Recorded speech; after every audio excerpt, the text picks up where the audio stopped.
So yun mga kaligwas, no, for today's video, babiyahe tayo ng Bayambang.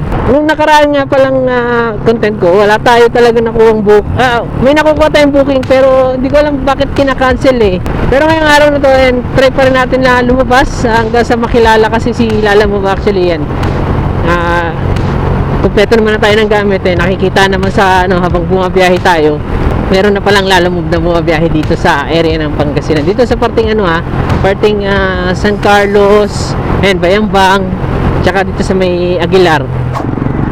Ayan, dito tayo, nung una nga pala, dito nga pala tayo nag-pick up ng booking. Dito natin nakuha yung booking ng pabiyaheng papuntang La Union. So yun mga kaligwas, yun nga yung isa sa content natin for today na itatry natin naman na magbiyahe sa may parting Bayambang kung may mapipick up tayong booking doon. Yung iba nga pala nakilala ko naglalalamog nga pala, mostly doon sila sa sa Urdaneta. Oo, yun talaga madalang. Yun nga sinasabi ko nga sa inyo, madalang talaga dito sa area na to. Kaya kailangan talaga na makilala muna talaga si lalo dito sa area na to.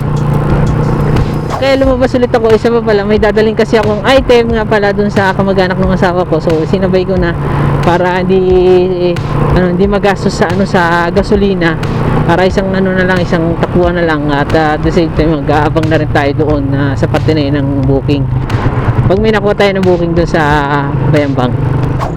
At isa pa nga pala dito, sa ngayon mapakahirap talaga ngayon ng biyahe din dito kasi nag-uulan din eh. Kung papansin nyo sa bandarong makulimlim na at nag-uulan na dito sa Pangasinan. May parte pa naman dito na bahain. Ngayon mainit pa pero mamaya yan ulan na yan. Siguro nasa Bayambang na yung ulan na yan. Hindi natin nagmamadali sila. Takbong lang muna tayo, takbong 60 para hindi maano kagad yung gasolina natin.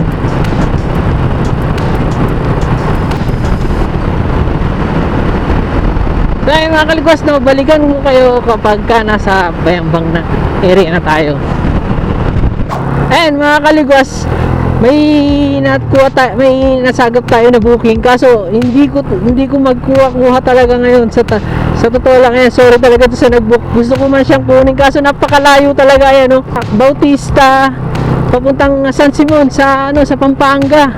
So yung yung payment niya is 665 pesos cash. And sorry talaga, hindi ko talaga makuha. Sa Bautista kukunin dito sa Pangasinan. Ang biyahe niya papunta Pampanga. And sayang talaga, gusto ko sanang kunin kasi pabalik yun ang tayo. Ba't tayo talo sa pabalik? Hindi makuha talaga yan. Kung maaga yan, kukunin ko yan. Pero alanganin kung maaari agahan nyo naman yung booking kasi napakalayo talaga. So kailangan pa namin magantay yung mga sa totoo lang kailangan pa namin magantay ulit ng biyahe ulit pabalik. So para hindi naman kami lugi sa gasolina. Kaya yan, isa sa talaga yan, hangga't maaari agahan nyo yung booking. Huwag nyo patanghaliin talaga. Sobra kasi napakalayo eh. Pero mo Pampanga pa yan, 3 oras kung babiyahin niya pagka ganyan. Actually, yung mga preview, mention ko nga pala, yung mga previous vlog ko nga pala, mga kaligwas, sa totoo lang, bumiyahe ako ng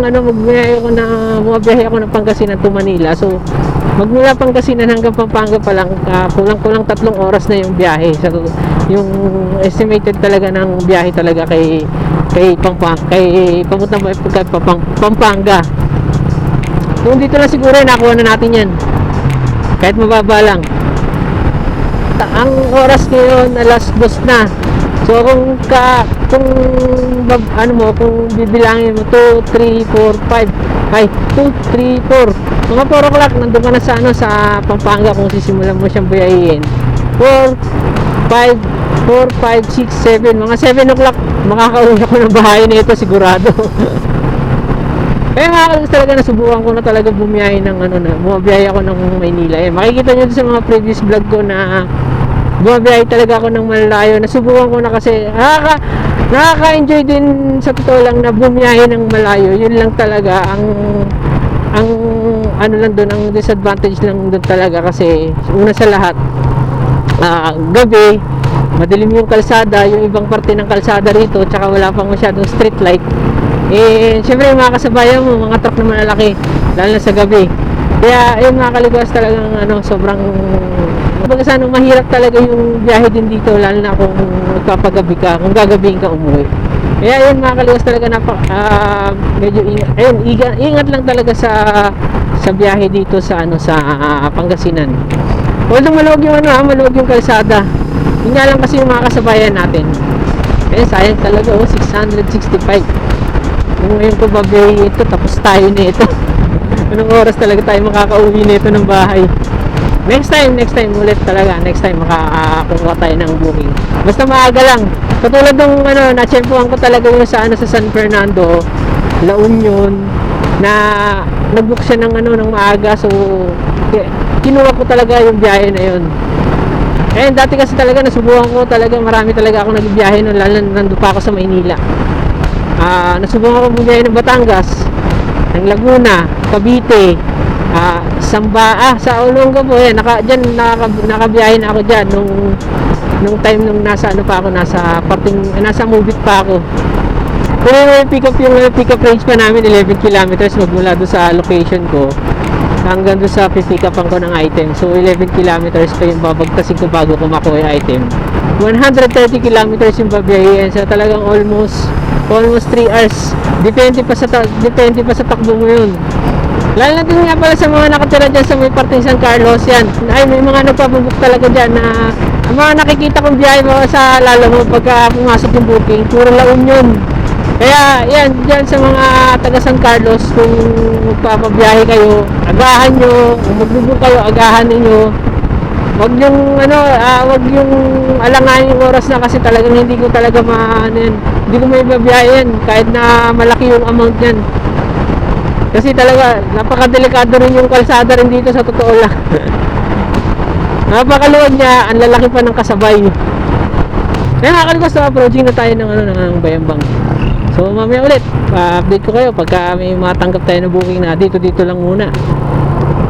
Ay nga pala i-mention ko lang, doon nga pala kanina sa 130 km, siguro kukonsumo tayo ng sa gasolina yung mga 6 na litro siguro, balikan. So ngayon magkano pa naman ang pinakamababang gasolina? Pinakamababang gasolina nasa nasa 54 dito sa Pangasinan, dyan sa may parting Ordaneta. Yan yung pinakamababang per liter ng gasolina dyan sa may Ordaneta. Yun nga, mga 6 na litro ng gasolina yung kukonsumuhin natin dyan sa pagbiyahe papuntang Pampanga. Wala pa rin kumukuha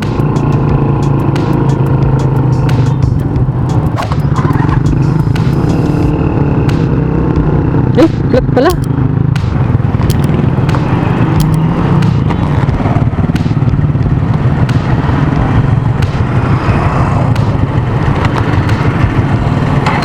Yun lang, flat nga. Naplatan pa ako.